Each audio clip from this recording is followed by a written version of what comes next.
안녕하세요. 금요사건 파일 디바제시카입니다. 때는 1999년 1월 17일 전라북도 전주시 완산구에 살고 있는 28살 남편 김씨 그리고 27살 아내 장씨는 7년간의 동거 생활을 끝내고 그동안 형편이 어려워서 미루고 미뤄왔던 결혼식을 드디어 올리게 됩니다. 해외로 신혼여행을 가고 싶었지만 그럴 형편이 되지 못해 국내 여행을 하기로 했고요.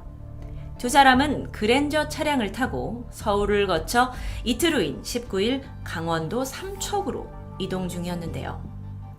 삼척에 간 이유는 미처 결혼 때문에 인사드리지 못했던 외삼촌 댁에 들릴 계획이었습니다.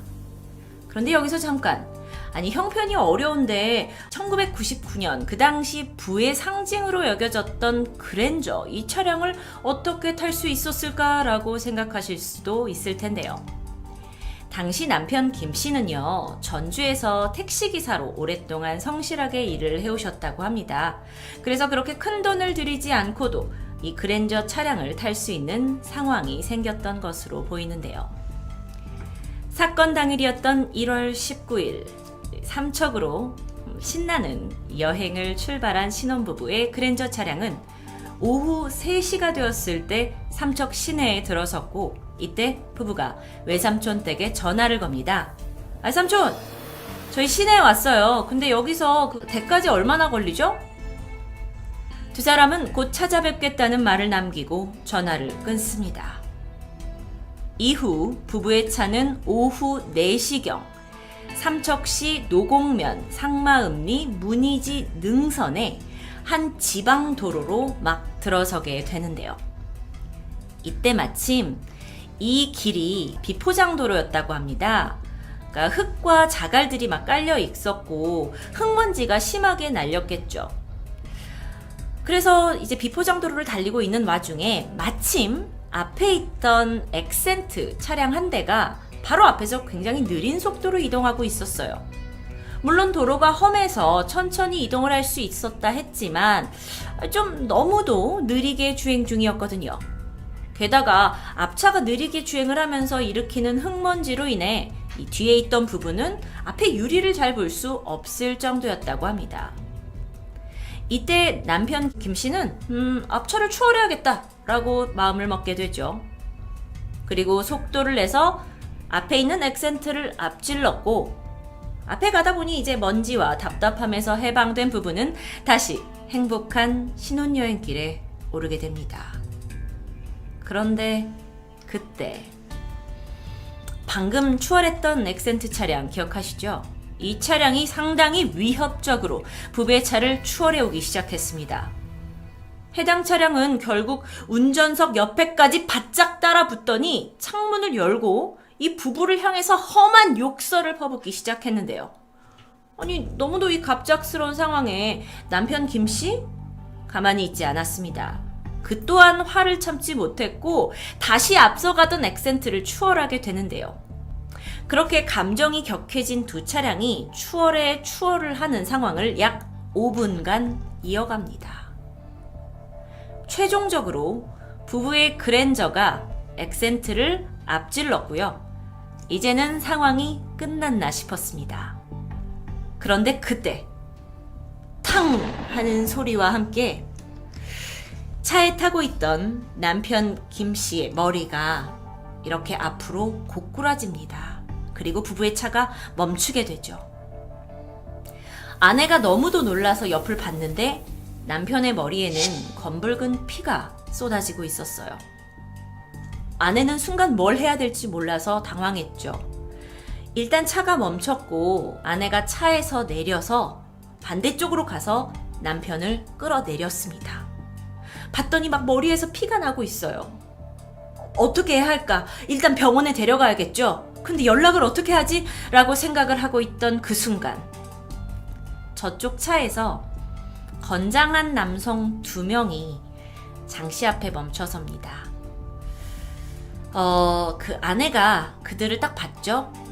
이게 실제 현장의 사진인데요.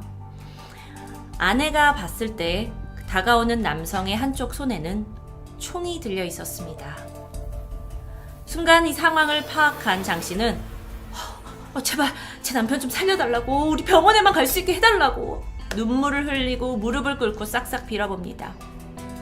하지만 어쩐 일인지 그들의 표정은 차갑기만 했죠. 두 남성 중 한 명은 쓰러진 남편이 사망했다라는 것을 확인했습니다. 그리고 바로 아내 장 씨의 가슴에 총을 조준합니다. 결국 아내 또한 가슴과 목 쪽에 두 발의 총을 맞았고요. 장 씨도 그 자리에서 사망하게 되는데요. 이제 막 결혼을 한 신혼부부의 행복한 여행길이었습니다. 김 씨와 장 씨 부부는 당시 곱게 한복을 차려입고 있었죠.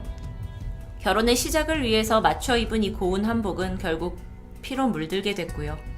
그들의 마지막을 함께한 옷이 되고 말았습니다. 그 길로 범인 두 사람은 엑센트 차량을 타고 바로 도주했죠. 이 사건이 일어난 곳은 공사 현장이었기 때문에 차들이 많이 다니지도 않았고 당시에 CCTV가 있었던 것도 아니었습니다. 그런데 마침 한 명의 목격자가 있었어요. 범인이 이 부인을 향해서 총을 쏘는 그 순간 그 도로를 지나가고 있던 42살의 도로공사 현장 감리 책임자 김 씨였는데요. 그 사람이 마침 이 순간을 목격하게 된 거죠. 김 씨 또한 앞에 있는 사람들 손에 총이 들려져 있는 걸 보고 본능적으로 그도 달아나게 됩니다. 당연했겠죠. 그런데 이때 범인이 김 씨의 존재를 눈치챘고요. 소리를 지르면서 그를 향해서 총을 향했고 조준 사격을 시도했습니다. 탕탕! 총성이 들렸고 불행하게도 목격자 김 씨 또한 후두부와 팔에 총상을 입게 되는데요. 그래도 다행히 그곳을 피해 몸을 숨길 수는 있었습니다.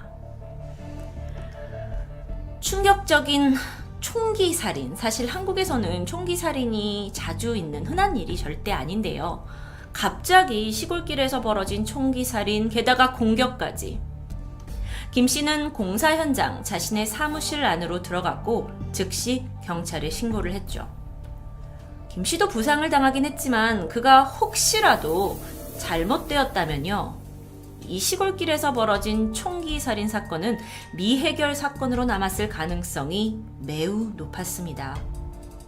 경찰이 바로 사건 현장에 도착을 했고 현장 감식을 하면서 동시에 빠르게 이 도로 끝에다가 임시 검문소를 설치합니다.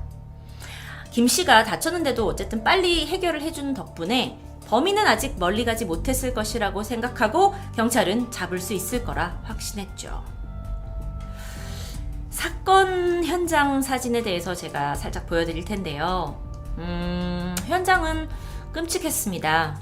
남편 김 씨는 머리 뒤쪽에 총상, 아내는 가슴과 좌측 턱에 총상을 발견됐죠. 이게 정말 유례 없는 길거리 총기 사건입니다. 그런데 피해자들이 이렇게 잔인하게 사망한 상태로 봐서 경찰은 초기에 이건 원한이나 치정의 무게가 있는 것이 아니냐고 수사를 진행합니다.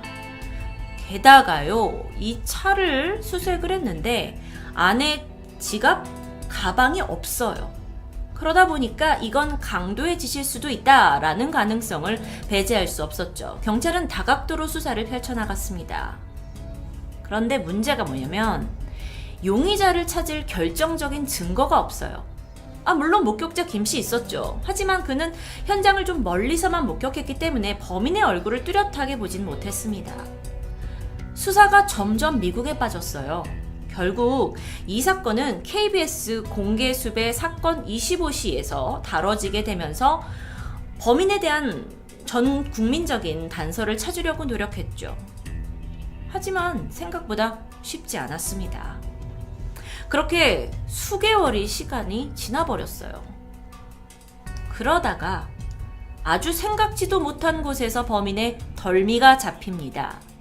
범인 중에 한 명이 지인과의 술자리에서 이 사건에서 털어놨다라는 제보가 들어온 거예요. 그래서 경찰이 수소문했죠. 그랬더니 이 범인들이 수원과 안산에 있다라는 정보를 입수했고 탐문 수사를 통해 사건 발생 6개월 만인 7월 6일 새벽 1시 30분 수원시 인계동의 한 호텔 앞에서 이 두 명의 범인을 검거하게 됩니다. 정말 다행이죠. 하마터면 장기미제 사건으로 빠질 뻔할 만한 사건이었으니까요. 자, 그랬다면 이 범인들은 도대체 어떤 사람이었을까요? 첫 번째 범인은 36살의 정형구, 그리고 또 나머지 한 명은 33살의 한준이었습니다. 정형구 같은 경우에는 이미 강도, 강간 혐의로 전과 6범이었고요. 한준이도 전과 5범이었죠. 이 둘의 인연은 3년 전에 어떤 팔도강산이라는 주점을 운영을 하고 있었던 정형구가 한준이를 종업원으로 쓰게 되면서 시작이 되었다고 합니다. 근데 뭐 장사가 잘 되지 않았고 가게가 닫고 나서 이후에 정형구는 하는 일마다 실패하면서 비참한 삶을 살아갔다고 해요. 그러던 어느 날 두 사람이 오래간만에 만나서 삼척으로 꿩 사냥을 떠나게 됩니다. 당시 운전은 한준이가 하고 있었어요. 그리고 정형구가 엽총을 사용해서 꿩을 잡을 준비를 하고 있었는데요. 그가 당시 소지하고 있던 엽총은 이탈리아의 베넬리라는 오연발 엽총이었고 여기에 그 망원 조준경이 달려있다고 해요. 그래서 이 망원 조준경으로 보면 굉장히 정확도가 높게 발포가 가능한 장비였죠. 여기에는 슬러그라는 탄환을 사용했다고 합니다. 그런데 이 슬러그라는 게 파괴력이 엄청나다고 해요. 그래서 보통은 전쟁에서 차량을 향해 쏠 때 쓰고요. 사냥을 할 때도 꿩보다는 멧돼지나 큰 동물을 잡기 위해 사용되는 탄환이라고 합니다. 그런데 그런 탄환을 사람한테 사용했을 경우에는 엄청난 파괴력을 예상할 수 있겠죠. 여러분은 정형구의 실제 사진을 보실 겁니다. 바로 이 사람인데요. 정형구가 이렇게 말했어요. 비포장 도로에서 날이 좋아서 운전해서 가고 있는데 모래바람을 날리면서 내 차량을 그 추월한 그 그랜저 차량을 보고 내가 열이 받았다. 그래서 따라가서 엽총을 발포했고 이 중 한 발이 남편 김 씨의 머리를 치게 되었다. 이게 사건의 전말입니다. 그리고 정형구 또한 이 부분을 인정했고요. 그런데 아내 장 씨에 대해서는 죽일 생각이 없었다. 그런데 그녀가 차에서 내려서 자신을 향해 달려들었고 어쩔 수 없이 우발적으로 살해했다라고 진술하게 됩니다. 과연 그럴까요? 이건 목격자 김 씨의 진술에 의해서 사실이 아닌 것으로 드러나죠. 그가 당시에 목격한 것은 한 남자의 손에 붙들려 있는 울고 있는 여성, 그리고 그 앞에 총을 든 남성이었습니다. 이 상황을 보더라도 우발적인 살인이 아닌 거죠. 그러니까 위협을 하고 있고 죽이려고 총을 들고 있었던 거죠. 게다가 이 피해자 장 씨의 가슴과 턱에 정확한 사격이 있었던 자국으로 봐서 일정한 거리가 이건 분명히 필요했다라는 것을 추측합니다. 결국 범인 이 정형구는 차에서 내릴 때부터 이미 아내도 죽이려고 했다는 것을 판단할 수 있었겠죠. 자, 근데 그렇다면 왜 차에 있던 그 가방과 지갑이 없어졌던 걸까요? 두 사람은요, 이 사건이 벌어지고 나서 이걸 강도의 소행으로 사건을 몰고 가기 위해서 그 차에 있던 돈 80만 원 그리고 귀중품을 가져갔고요. 그리고 뭐 가방, 지갑 이런 건 그냥 야산에 버렸다고 합니다. 그러니까 현장을 조작한 거죠. 이게 총을 가지고 있던 사람이 갑자기 앞차와 이렇게 뭐 실랑이를 벌이면서 벌어진 살인 사건인데 이 와중에 사건 후에도 이런 사건 조작을 할 수 있었다. 이런 부분은 어쩌면 그들이 전과 5범, 6범의 범죄자들이었기 때문에 가능한 게 아닌가라는 생각이 드는데요. 더불어 이 목격자 김 씨가 있었잖아요. 목격자 김 씨가 야 저기 목격자 있다 도망간다고 총을 쐈잖아요. 근데 이제 이 사람이 사라졌어. 그러고 보니까 쟤가 나를 봤네? 우리가 두 명인 걸 봤네? 라고 생각을 했고 사건 직후에 이들은 헤어지기로 결정합니다. 왜냐면 둘이 같이 있으면 근처 경찰들한테 눈에 더 빨리 띌 테니까요. 그래서 정형구가 한준이를 근처 버스 정류장에 내려줬고요. 홀로 운전을 하고 가게 됐죠. 이 한 사람씩 움직이다 보니까 경찰은 물론 빠르게 임시검문소를 만들어 놨지만 그들은 의심받지 않고 통과할 수 있었습니다. 그리고 사실상 여기서 당시 경찰의 치명적인 실수가 드러나게 되는데요. 경찰은 목격자 김씨 말에 따라서 선택적인 검문을 했다고 해요. 왜냐면 김씨가 뭐라고 했냐면 내가 본 남성은 30대 후반의 남자 2명이고 그들이 탄 차는 갤로퍼처럼 보였다라고 말한 거예요. 그래서 경찰들은 남자 2명이 갤로퍼를 탄 차, 얘만 검문했다고 해요. 하지만 사실상 범인의 차량은 엑센트였습니다. 이 부분에 대해서는 목격자 김 씨도 이제 공격을 당한 그런 다급한 상황이었기 때문에 그 진술에 오류가 생겼던 것으로 보고 있는데요. 결국 경찰은 눈앞에서 이 범인을 놓치게 된 거죠. 그리고 이후 수사는 방향을 잃게 된 겁니다. 정영구 빠져나갔고요. 그리고 나서 그는 오후 5시에 이 살인에 사용했던 총을 부곡 파출소에 영치하게 됩니다. 자, 여러분도 아시다시피 우리나라는 개인의 총기 소유가 위법인 나라죠. 그래서 여러분이 혹시나 사냥을 하려고 총이 필요하다라고 할 때는 반드시 허가를 받으셔야 되고요. 사용하지 않는 총은 경찰서에 맡겨두고 내가 그 총을 사용할 때마다 어떻게 쓸 건지, 언제 쓸 건지, 무엇을 위해 쓸 건지 다 정확히 기록해야 합니다. 그는 유유히 총을 반납했어요. 경찰의 부실한 초동조사 그리고 혼란까지 빚어지면서 6개월이라는 시간이 그냥 지나버렸고요. 하마터면 정말 이 사건은 피해자와 가해자 사이에 어떤 접점이 없었기 때문에 장기 미제 사건으로 남을 수도 있었죠. 하지만 범인 스스로 범행을 이야기하다가 덜미가 잡혀버린 겁니다. 국내에 정말 흔치 않은 총기 사건. 사실 이건 총기 살인이라는 특이점도 있었지만 이 정형구가 밝힌 범행의 동기로 인해서 당시 사회에 큰 충격을 주었습니다. 그가 이렇게 말했죠. 너 도대체 왜 김씨를 죽였냐? 라는 말에 비참한 삶을 살고 있던 내 눈앞에 흙먼지를 날리면서 내 차보다 더 좋은 차, 그랜저를 몬 사람이 나를 추월하게 되자 마치 내 인생이 더 잘 나가는, 더 인생 잘 나가는 놈에 의해서 추월당하는 것 같았고 거기에 분노감을 느꼈다. 그래서 끔찍한 범행을 저질렀다고 말합니다. 여러분은 쉽게 이해가 되시나요? 이건 단지 추월일 뿐이었는데요. 그리고 단지 차량일 뿐이었는데요. 정말 이렇게 범행 동기는 단순했습니다. 하지만 생각해보세요. 그가 차에서 내려서 그 아내에게 다가갔을 때 분명 한복을 입고 있는 신혼부부를 보았을 텐데요. 그럼에도 그는 자신의 살기를 멈추지 않았습니다. 재판이 진행되었고요. 여러분도 아시다시피 도저히 일방적인 상식에서는 이해가 불가능했기 때문에 정영구는 사형을 선고받습니다. 그리고 운전을 했던 한준이는 살인 방조 혐의로 5년형을 구형받게 됐죠. 우리나라는 1997년 12월 30일 이후 사형 집행이 정지되어 있습니다.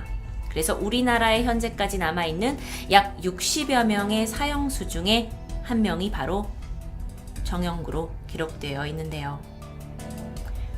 그러다가 2002년 다시 이 사건이 주목을 받았습니다. 피해자 유가족이 정영구와 한준이에게 손해배상 청구 소송을 제기하게 된 거죠.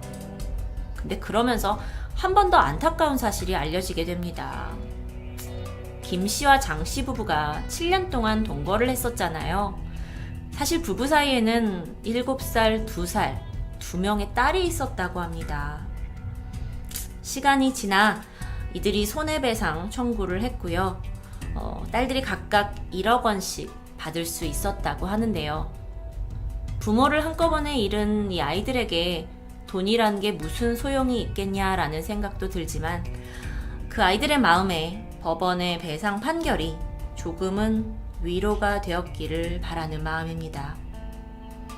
금요사건 파일 디바제시카였습니다.